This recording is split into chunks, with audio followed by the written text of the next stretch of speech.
Annales akashiques et métanoïa. Qu'est-ce que c'est qu'une métanoïa? Eh bien, c'est le sujet de la vidéo d'aujourd'hui qui, je l'espère, va vous intéresser. La métanoïa, c'est un mot issu de la tradition orthodoxe, c'est donc un mot religieux qui signifie le basculement. Mais en fait, ce n'est pas sous l'angle religieux qu'il va nous intéresser.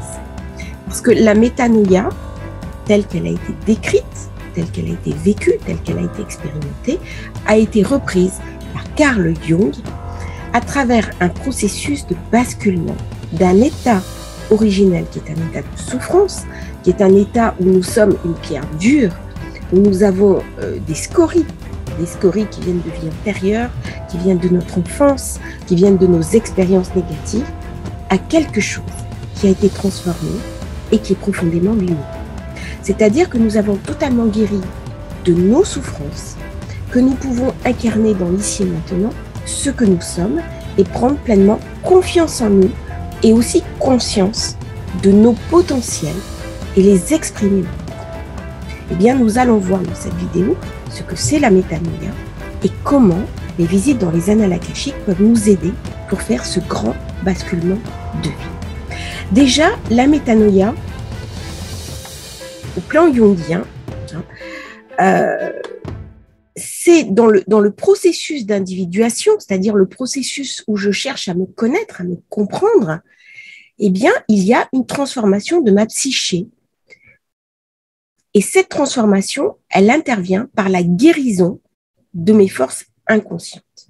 C'est donc une transformation complète de la personne, une transformation qui s'apparente à ce qui se passe à l'intérieur d'une chrysalide.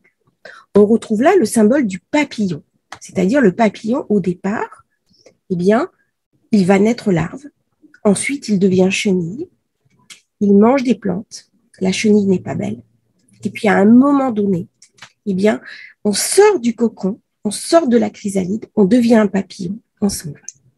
Eh bien, le terme même de métanoïa, c'est ça, c'est le basculement d'un état primaire, où nous avons ce mal en nous. Le mal, c'est nos souffrances, c'est nos douleurs, c'est tout ce que nous avons rapporté au moment où on s'incarne. On passe aussi dans un tunnel qui peut nous contaminer. On a des miasmes autour de nous et ces miasmes sont réactivés par nos enfances difficiles, par les douleurs que nous avons supportées dans notre vie adulte, par tous nos échecs. Quand on a de la peine, quand on a une rupture affective, quand on a une perte de travail, quand on a une perte financière, eh bien, toutes ces mémoires négatives se collent à nous. Et à quel moment est-ce qu'on va pouvoir les lâcher et comment est-ce qu'on va pouvoir les lâcher? Eh bien, c'est la métanoïa. C'est-à-dire qu'il y a dans notre inconscient des forces guérisseuses, des forces que l'on peut agir, des forces que l'on peut activer et qui vont induire une guérison. Alors, la métanoïa, c'est un mot religieux. Dans la philosophie grecque, cela signifiait se donner une norme de conduite différente, supposée meilleure. C'est-à-dire que nous avons capacité à changer notre vue, à changer notre regard, et en fonction de ce changement de regard, eh bien, nous allons activer un changement de vie. Alors, René Guénon, qui est un philosophe, en fait un synonyme de conversion. Alors, il y a une vision qui me semble première de la métanoïa, qui est dans un sens complètement sacrificiel, qui est la repentance. C'est-à-dire que on devrait se repentir de nos actions, on devrait s'auto-punir de nos actions, on devrait culpabiliser de nos actions. Je n'adhère pas à cette vision stricto sensu de la métanoïa. Ce sont les premiers théologiens qui ont mis ça en place. Pour ma part, je me suis complètement détachée du fait religieux. Je pense que ce qui est intéressant, c'est que c'est d'en extraire ce terme et la puissance de ce terme hors de la première compréhension pour revenir vraiment à l'origine. Qu'est-ce que c'est l'origine? Eh bien, la métanoïa à l'origine, c'est considérer qu'il y a un au-delà, un au-dessus de nous, qui est plus fort que nous et qui peut induire chez nous une guérison. C'est-à-dire que c'est un revirement complet de notre comportement. C'est pas simplement un revirement moral. C'est-à-dire qu'à un moment donné dans notre vie, pour comprendre nos douleurs, pour comprendre nos souffrances, eh bien nous nous tournons vers le passé. D'où viennent mes souffrances? Pourquoi est-ce que je souffre? Quelle est l'origine? C'est une question humaine. On est complètement là-dedans. Ces grands questionnements font la fortune des psychanalystes, des psychiatres, des thérapeutes en tout genre, parce que dans le pourquoi, il n'y a pas de réponse. On trouve une porte et on est tout content parce qu'on trouve une porte. Et derrière, il y a encore une autre porte qu'on va réouvrir, et ainsi de suite. Et de porte en porte, bien, on s'aperçoit que c'est un chemin sans fin. Et pourtant, ce chemin-là, il faut l'arpenter au début. On appelle ça le décollage. C'est-à-dire qu'on va décoller les premiers miasmes. Il ne peut pas y avoir de métanoïa si on n'a pas décollé les premiers miasmes. Mais à un moment donné, on va se dire c'est un chemin sans fin. Et le risque de ce chemin sans fin, eh bien, c'est de rester toujours auto-centré et de ne pas incarner sa vie. Et à un moment donné, on est tourné vers le passé. C'est-à-dire, je suis vers mon passé, mes souffrances d'enfant, mes souffrances à moi, ma douleur à moi. Et à un moment donné, on doit basculer. Et le basculement, c'est dire, OK, j'ai beaucoup souffert. J'ai tout ça, c'est en moi. Mais maintenant, je bascule. Et bien, la métanoïa, c'est ça. Je bascule. Je sais que j'ai beaucoup souffert, mais je ne suis plus mes souffrances. Je n'incarne plus mes souffrances. J'incarne le futur qui est devant moi. J'ai alchimisé assez mes souffrances. Et maintenant, eh bien, je vais recevoir dans l'en-bas, au centre de mon chakra coronal, pas coronal, au centre de mon chakra du cœur, par le biais du coronal. Ça descend par le coronal et ça vient dans le chakra du cœur. Et là, je vais diffuser à partir du chakra du cœur, eh bien, ce basculement. Et ce basculement, je suis tournée vers l'avenir. C'est un renversement complet. C'est-à-dire, c'est le message initial de l'initié de Jésus en tant que maître ascensionné. C'est le message de tous les guides de lumière. C'est le message des maîtres ascensionnés de dire, nous sommes là pour t'apprendre la joie. Nous sommes là pour t'apprendre la plénitude. Nous sommes là pour t'apporter la paix. Nous sommes là pour t'enseigner cette plénitude en toi. Et c'est cette plénitude-là que tu vas diffuser autour de toi. Pourquoi? Parce que la souffrance, c'est le mal. Donc, si on ne veut plus être dans le mal, eh bien, à un moment donné, va se poser la question de comment je vais en sortir. Comment est-ce que je vais pouvoir faire ce basculement de vie? Alors, déjà, ce basculement de vie, qui est un changement intérieur, c'est un revirement complet du comportement, c'est le jour d'après. C'est le changement de la mentalité. C'est la mentalité d'après. C'est-à-dire que on a reçu du savoir, on a reçu de la connaissance, on a reçu de l'information et on a surtout reçu la compréhension que nous ne sommes pas seuls. C'est-à-dire qu'en nous, nous avons une âme éternelle et que cette âme éternelle, elle n'est pas seule. Elle est d'une part reliée aux autres âmes sur Terre, mais elle est aussi reliée aux autres âmes qui sont notre famille d'âmes. Et au-delà, eh bien, elle est reliée à la source.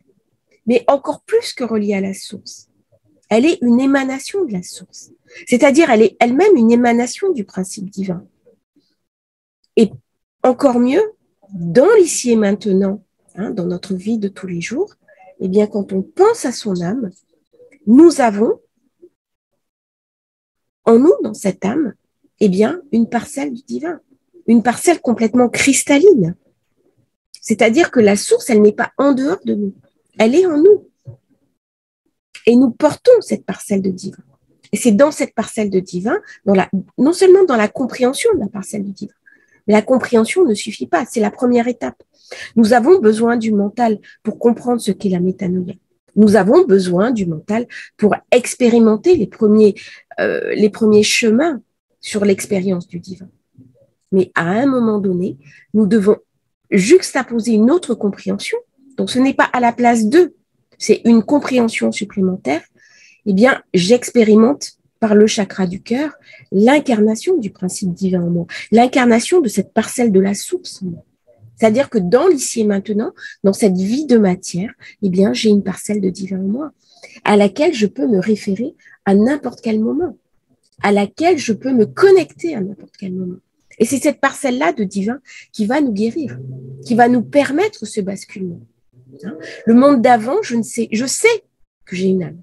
Je sais que cette âme, elle peut entrer en contact avec la source. Et bien, dans le jour d'après, je suis mon âme, ce qui ne m'empêche pas d'avoir un corps, ce qui ne m'empêche pas d'être complètement ancré dans la matière.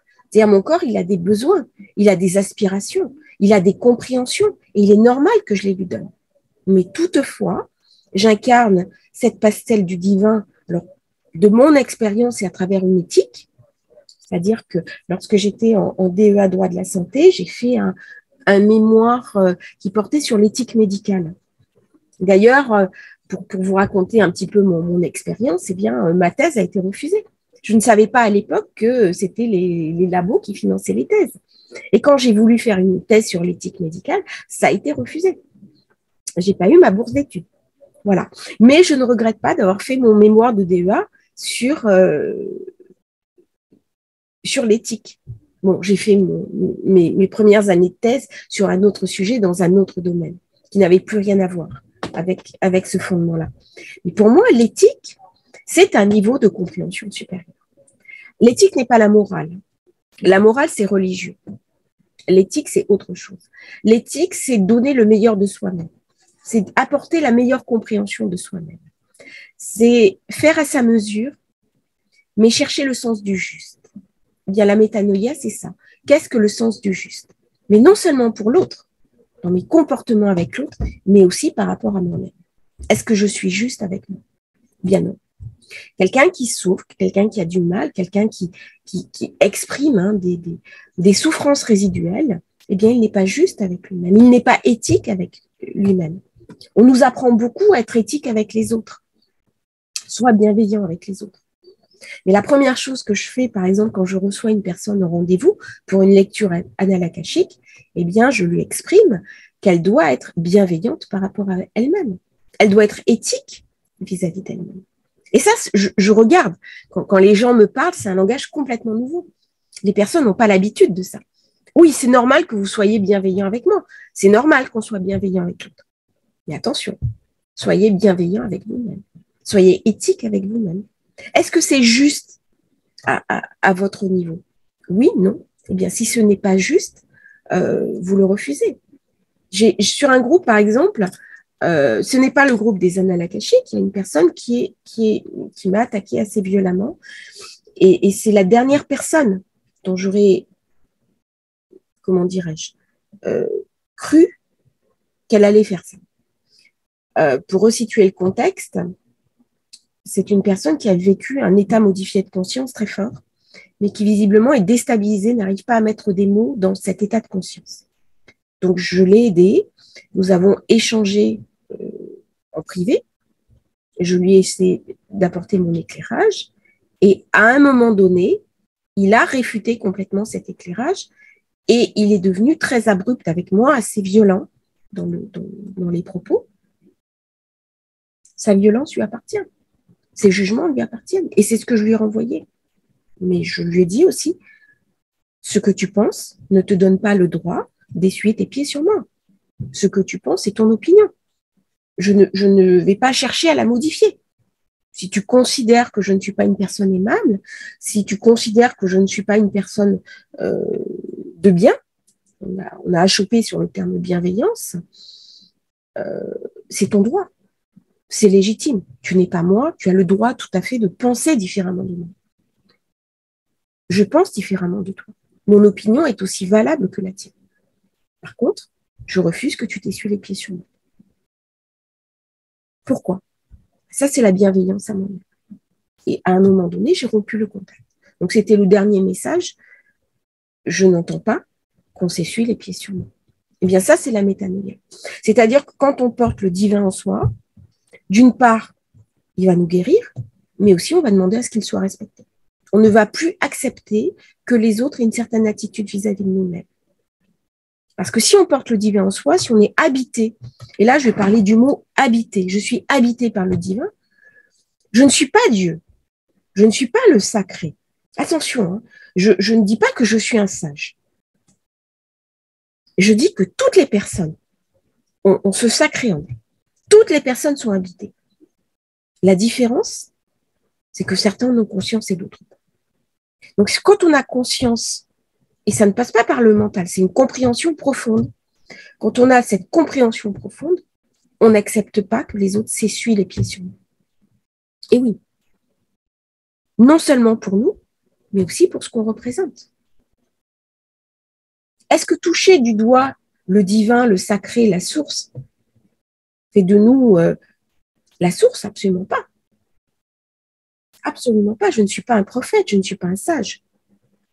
Moi, si je dois me définir, je dis je suis cette petite femme simple avec son petit sac à main qui marche dans le désert, qui est allée se baptiser au bord du Jourdain, qui prie quand il y a des tempêtes.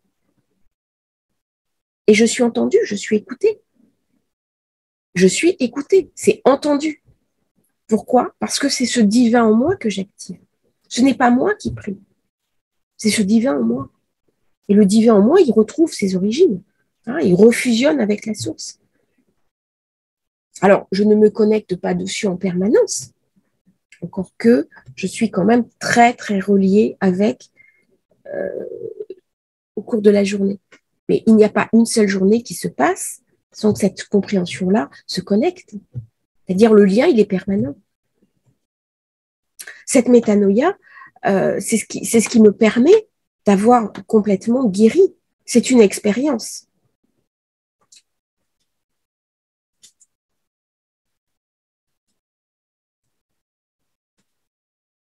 Alors, c'est une forme de grâce.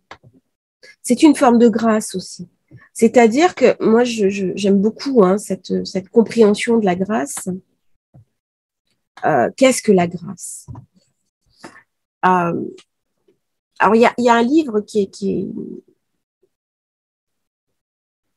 que j'ai lu, même si je ne suis pas dans le processus religieux. C'est un livre de Jean-Yves Leloup, L'absurde et la grâce. L'absurde, c'est le non-sens de la vie. Si on ne met pas du sacré dans la vie n'a pas de sens. Et pourtant, le sens de la vie, c'est ce que nous avons de plus important. Et c'est ce qu'écrit Jean-Yves Leloup. Lui a eu une enfance très difficile. Il s'est retrouvé clochard. Il avait tout perdu, alcoolique. Au moins au début, il avait tendance à boire. Et un jour, il a trouvé la grâce. Et il s'en est sorti. Maintenant, il écrit, il enseigne, il transmet, c'est un thérapeute. C'est les thérapeutes d'Alexandrie. C'est une énergie qui est absolument extraordinaire. On est dans la métanoïa. Jean-Yves Leloup, c'est l'exemple type de la métanoïa. C'est-à-dire qu'à un moment donné, je vais au bout de ce que j'ai à exprimer. C'est très lourd, c'est très sombre. C'est-à-dire j'ai expérimenté la chute. Lui, ça a été se retrouver dans la rue en train de faire la manche.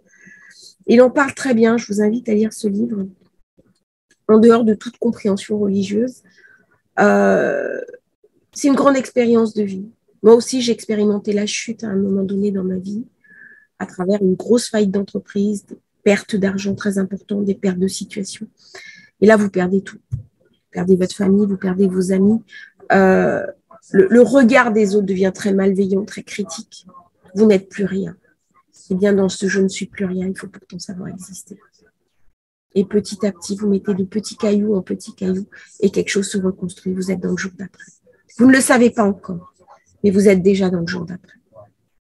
C'est dans ce jour d'après que les annales akashiques m'ont beaucoup aidé. Quand on va dans les annales akashiques, puisque maintenant qu'on a beaucoup parlé de métanoïa, on va faire le lien avec les annales akashiques. Dans les annales akashiques, on va se reconnecter avec la part sacrée de soi-même. On va rencontrer ces guides de lumière. On rentre dans un espace qui est supérieur à nous. On est dans l'en haut et on peut faire le lien ce lien dont nous avons besoin pour faire une métanoïa.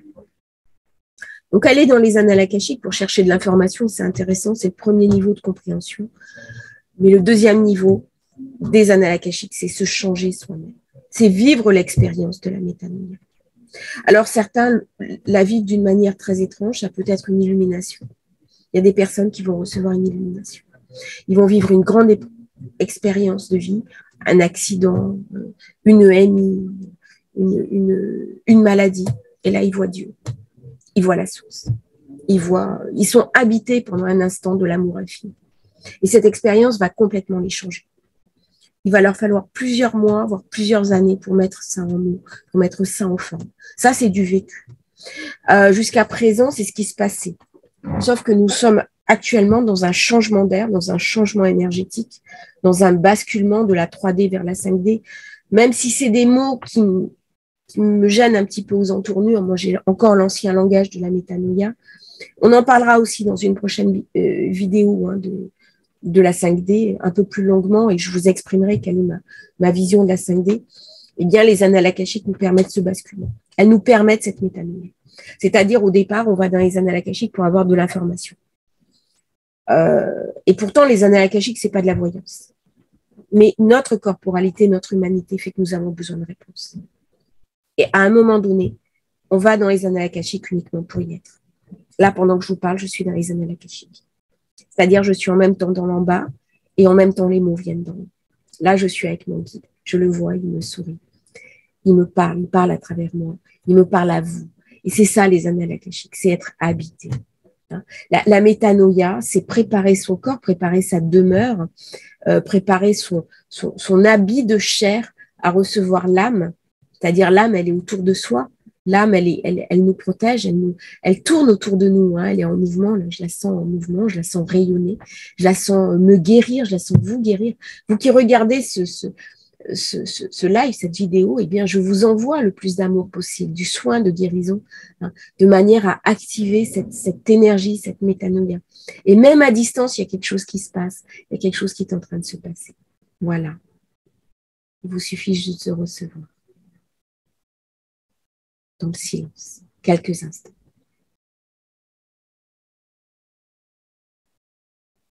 Voilà, on revient à la phrase. Vous soufflez, vous inspirez, vous prenez un petit verre d'eau. Et on continue. Eh bien, ça sont les annales akashiques. C'est-à-dire, moi, j'y suis très souvent. Comme disent les jeunes, j'y suis de longue. J'y passe pas ma vie, parce que ma vie, elle est aussi dans l'ici maintenant. Ma vie, elle est aussi avec le café que je prends le matin avec mon époux. Elle est aussi dans... hier au soir, je suis allée manger une glace. J'étais épuisée. J'étais très fatiguée. Je suis redescendue à terre. J'ai été me nourrir. À des moments, je suis avec des amis. Je partage. Je ne suis pas uniquement dans la spiritualité. Mais par contre, je m'aperçois que j'ai de plus en plus de besoin d'être en retrait, d'être dans cette compréhension de la source. Et que la montgolfière, elle a un peu tendance à voler. Donc, il faut aussi que je la retienne. Et c'est là où mon époux m'aide, hein, pour tenir mon ancrage, mon en bas. Le sens du sacré, il s'incarne. C'est superlatif de penser, bah oui, je suis complètement dans le haut. Non, je serai complètement dans le haut le jour de mon dernier souffle. Je retournerai à la source avec infiniment de plaisir et infiniment d'amour. Mais au jour d'aujourd'hui, parce que j'ai cette conscience d'être habitée, eh bien, j'adore ma vie. Et ça me donne encore plus envie de vivre des expériences et de vivre des choses. Encore plus envie de lire, encore plus envie d'apprendre, encore plus envie d'enseigner, encore plus envie de transmettre, encore plus envie de voyager, de naviguer, de découvrir le monde, de découvrir l'art, de créer. Je dors peu parce que je me dis, mon corps a besoin de dormir. Il y a des nuits, je fais du rattrapage. La nuit dernière, j'ai fait du rattrapage. Mais je médite avec mes cristaux. Je lis, je dessine, je peins, je fais de l'art, je crée. Je m'émerveille des fleurs, je m'émerveille d'un poisson qui vient autour de mon bateau. Tout me semble habité. Tout me semble cristallin. Lorsque je regarde la lumière, elle n'a plus la même saveur. La lumière me nourrit. La lumière rentre en moi. Elle me pénètre. Et pourtant, je ne suis pas du tout perchée. C'est-à-dire que je ne suis pas dans l'en haut, je suis dans l'en bas. C'est cette lumière que je vois, c'est la lumière du monde, c'est la lumière qui s'est manifestée. Mais elle me raconte le premier jour, elle me raconte la Ein Sof, elle me raconte ce divin, cette source qui s'est matérialisée. Pour qu'à la fin, elle engendre ce que nous sommes. Et rien qu'à me regarder, rien qu'à vous regarder, rien qu'à voir le sourire d'un enfant, eh bien, je vois un message. Lorsque je vois mon petit-fils, puisque ma fille a un fils, il y a 1 an maintenant, qui est magnifique. Il a une tête de chérubin, mais tous les enfants ont une tête de chérubin. Tous les enfants sont la manifestation de la création. Lorsqu'une femme engendre un enfant, lorsqu'un couple engendre un enfant, puisque la femme, elle accouche, mais pour qu'il y ait engendrement, il faut qu'il y ait 2, il faut qu'il y ait le bait, eh bien, je vois le principe de la source, la manifestation de la source. On est dans la création. Et la métanoïa, c'est ça. C'est le jour d'après. Le jour d'après, où l'on est capable de voir dans la chose la plus simple, la plus subtile, eh bien, non seulement le regard du divin, non seulement la présence du divin, mais d'entrer en fusion avec cette fleur. C'est-à-dire que mon divin en moi va rentrer en cohésion avec le divin en l'autre. Et c'est dans cet esprit-là que je fais mes lectures, mes séances, où les personnes viennent me voir et me disent avec vous, c'est complètement différent parce qu'on va dans les annales akashiques. Mais bien sûr, moi, je ne fais pas de lecture akashique. Je vous amène dans vos annales akashiques. Et parce qu'on n'a pas forcément l'habitude, eh bien, les lectures ne sont pas fluides au début. Donc, je canalise pour vous. Je suis votre main. Je suis votre prolongement. Mais vous rentrez dans vos annales akashiques et vous recevez. C'est ce qui va permettre votre métanoïa. Les annales akashiques, c'est la porte ouverte, c'est l'ascenseur. On monte directement. Pourquoi? Parce qu'il y a urgence. C'est pour ça que les annales akashiques ont été ouvertes. Il y a un certain nombre de guides, un certain nombre de sages qui ont demandé à ce qu'elles soient largement ouvertes. Il y a une parole de sagesse, c'était Elena Blavatsky, Anne Besant aussi, qui ont demandé à ce qu'elles soient largement ouvertes. Il y a d'autres guides de lumière après qui ont demandé à ce qu'elles soient ouvertes. Il y a des passeurs d'âme de haut niveau qui ont demandé à ce qu'elles soient ouvertes. Il y a des salles qui ont été ouvertes pour guérir, pour nourrir, surtout dans la période actuelle. Donc, c'est le basculement, c'est le retournement. À partir de quel âge ce retournement se fait? On dira c'est plutôt deuxième partie de vie. Chez certains, ça va beaucoup plus vite. Les nouvelles générations sont tellement en avance, tellement éveillées, c'est eux maintenant qui nous apprennent. Chez eux, c'est beaucoup plus rapide. Chez les anciennes générations, les premiers indigos, on dira c'est à partir de 35, 40, 50, voire 60 ans. Chez les nouvelles générations, il y a la sensation d'être habité beaucoup plus jeune. C'est en ça qu'ils ont quelque chose à nous transmettre, à nous apprendre. Des fois, ce sont nos enfants qui nous enseignent, voire nos petits-enfants. Et il ne faut pas hésiter d'accepter d'être enseigné par eux. C'est-à-dire, eux portent déjà les énergies de demain. Et c'est dans ce je regarde demain que se trouve la métanoïa. On ne regarde plus le passé. Le passé, c'est le passé, il est mort. Et le passé, de toute façon, n'apportera que de la souffrance. Si je cherche à trouver un sens au passé, il n'y en a pas. Ça ne veut pas dire que le décollement ne doit pas avoir lieu. Ça ne veut pas dire que je ne dois pas aller dans mes vies antérieures pour comprendre ce qui a pu se passer. Le premier chemin, c'est la compréhension. Là, je parle, la métanoïa, on est déjà au deuxième chemin. Sur l'œuvre alchimique, on est déjà à la deuxième compréhension. C'est pour ça que la métanoïa demande d'avoir décollé d'abord. On fait un travail de nettoyage, un travail de préparation. Et c'est pour ça que lorsque je reçois les personnes en rendez-vous, eh bien, on fait un travail de décollage. Il y a un premier entretien, on décolle les scories. On commence déjà à nettoyer. Après, on fait le rendez-vous. Et après, on fait le débriefing. Et après, des fois, il y a des transmissions. Et après, je renvoie le débriefing. Donc, il y a 4 étapes. Et des fois, il y en a 5. Et des fois, un seul processus ne suffit pas. Il faut y revenir. Et c'est comme ça qu'on avance. Et la métanoïa, à un moment donné, on bascule. Alors, ça peut être déstabilisant, ça peut être inquiétant. C'est vrai, quand on fait une métanoïa, quand on est dans le jour d'après, il faut bien être ancré. Le plus important, c'est l'ancrage. C'est de ne pas perdre le vue qu'on est dans l'ici et maintenant, qu'on est dans un corps, que notre corporalité a du sens. Nous ne sommes pas seulement une âme. Nous sommes une âme qui est venue en voyage, vivre une expérience corporelle, prendre un habit de chair. Donc, on reconnaît les besoins de son corps. On reconnaît la pyramide de Maslow dans sa densité. quelle que soit la pyramide de Maslow. On sait que nous avons des besoins. Nous avons des besoins de contact, nous avons des besoins sociaux, nous avons des besoins de prendre notre place dans le monde. Certains vont dire c'est de la reconnaissance, c'est de l'ego. Ah, oui et non. Prendre sa place dans le monde, ce n'est pas de l'ego. C'est prendre sa place. C'est avoir une identité, une individualité. C'est ça que nous sommes venus expérimenter. Et quand nous retournons dans l'entre-deux-vie, nous y retournons aussi avec ce que nous avons expérimenté, avec nos connaissances, avec notre savoir, avec tous nos acquis dans cette vie-là. Il y a une partie de la personnalité qu'on garde. On ne change pas tout. Tout ne s'efface pas. Sinon, ça serait totalement inutile. Les apprentissages, ils ne sont pas superlatifs. On n'oublie pas tout. On retourne avec ce qu'on est. Eh bien, la métanoïa, on l'a fait avec ce qu'on est. Sauf que les blessures originelles, les souffrances originelles, eh bien, elles se réduisent jusqu'à disparaître. En fait, le péché originel, c'est ça. Si on décolle complètement, qu'on revoit le principe du péché originel dans une approche complètement psychanalytique, complètement jungienne, eh bien, c'est les souffrances liées à notre enfance. C'est les souffrances liées à notre incarnation. C'est les souffrances liées aux basses couches quand l'âme s'est incarnée. Voilà. Une fois qu'on sort, puisque l'invitation, c'est retrouver le jardin, c'est retrouver le bonheur, c'est retrouver la plénitude. Qu'est-ce que c'est que le jardin? Eh bien, quand on est dans la métanoïa, quand on a fait une métanoïa, quand on est dans le jour d'après, on est dans le jardin. Le jardin, c'est notre vie. Notre vie devient un jardin. C'est être capable de dire, mais la terre est un jardin. C'est un jardin magnifique. Bien sûr, il y a aussi le mal sur terre. Mais si vous-même, vous êtes capable et apte à voir le jardin, il va s'incarner de plus en plus. Comment voir la terre comme un jardin? Eh bien, c'est voir simplement la lumière d'un coucher de soleil, la lumière d'un lever de soleil. Moi, je dors sur mon voilier dehors. Tous les matins, je me lève pour regarder le lever de soleil. C'est magnifique. Je ne loupe jamais un coucher de soleil. Sauf si vraiment je suis en rendez-vous. Mais il y a toujours un instant où je regarde la couleur de la lune. Simplement, le reflet de la lune sur la cité me parle. La beauté d'une pierre.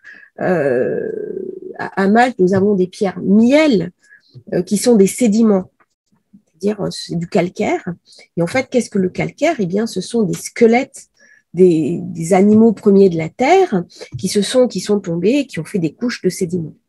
Eh bien, quand je vois ne serait-ce qu'une pierre, j'ai conscience, compréhension de ce que c'est. C'est-à-dire, je peux rester des heures et des heures et des heures à regarder simplement une pierre. Parce que j'ai compréhension de ce que c'est. Je ne vois pas juste une pierre.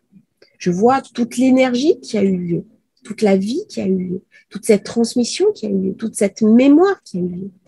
Et on retrouve le symbole, par exemple, du mur des lamentations à Jérusalem. Est-ce que c'est le mur qu'on honore avec la mémoire de ce temple qui a été abattu?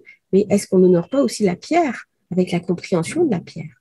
Avec comment la pierre est venue, hein, comment elle a été formée, comment la terre a été formée, hein, les silicates, les siliciums, la composition même chimique de la terre. Eh bien, notre capacité à voir ça, et on le découple à l'infini. On voit un poisson, on voit la vie, on voit toute la chaîne, on voit l'ADN, on voit comment il a été créé, on voit toute la chaîne d'évolution. C'est Darwin. Hein. Même si je suis pas forcément très darwinienne dans ma compréhension, parce qu'il manque le chaînon manquant qui est l'émergence de la compréhension chez nous, l'émergence de la conscience chez l'homme. Ça, c'est le chaînon manquant. Comment la conscience est venue chez nous? Eh bien, pareil. Comment la conscience est venue chez nous? Par une métanoïa, par le jour d'après. Et ce jour d'après, eh bien, quand on voit plein de choses, alors on ne le voit pas en permanence parce que sinon ça nous rendrait fous, mais quand on voit un papillon, quand on voit une chenille, eh bien, on voit toute la chaîne de compréhension. On se relie à l'âme groupe. Alors on ne le fait pas en permanence, mais une fois par semaine au départ. Et puis après une fois tous les 2-3 jours. Et puis une fois par jour. Et là on est vraiment dans le divin qui s'exprime. Dans le divin qui se réunit. Et ça, c'est, en fait, quand on va vraiment dans les annales akashiques, c'est ce à quoi nous sommes appelés. C'est ce que nous comprenons. Et dans cet appel, il n'y a plus de souffrance. La souffrance appartient au jour d'avant, pas au jour d'après. Donc, c'est la voix des annales akashiques, hein. C'est pas juste de l'information, c'est une voix initiatique, c'est une voix de béatitude, quelque part. On a une révélation qui nous est offerte, qui nous est ouverte. C'est très large, en fait. C'est une énergie d'amour, de compréhension dans laquelle nous entrons. Mais on entre aussi avec tout ce que nous sommes, on entre aussi avec sa tête. Quand on est dans cette voie du jour d'après, on a soif de connaissance, on a soif d'apprentissage, on a soif de pouvoir nommer les choses.